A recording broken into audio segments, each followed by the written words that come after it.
हमारा के छोड़ी हमर जानवा रे धान रोपे गइल डीजे कंचन राज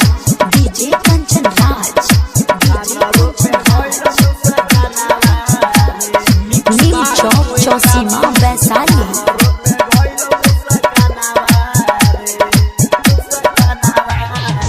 हमारा के छोड़ी हमर जानवा रे धान रोपे गइल मुसकानावा रे धान रोपे गइल मुसकानावा रे।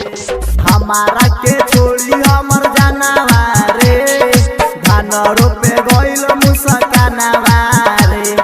ले ले बिया बिया देखी तोर से जिया ले ले बिया संग में सपनावा रे।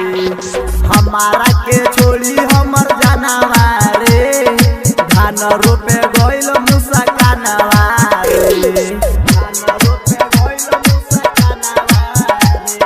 म्यूजिक डायरेक्टर कंचन राज नीम चौक चौसीमा वैशाली।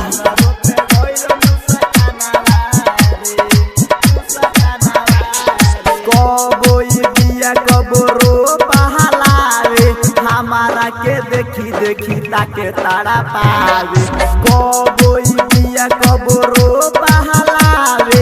हमारा के देखी देखी ताके तारा पावे देखे आवे नहीं करे कमावा रे देखे आवे नहीं करे कमावा रे। धान रोपे गइल मुसकानावा रे।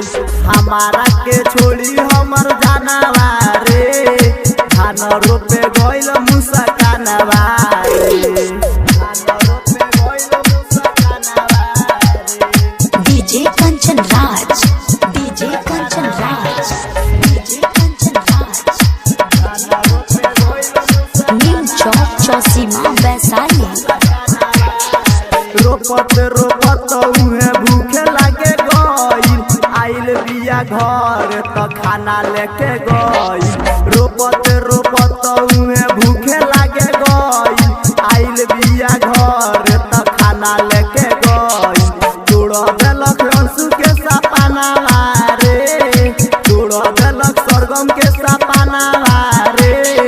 धान रोपे गइल मुसकानावा रे।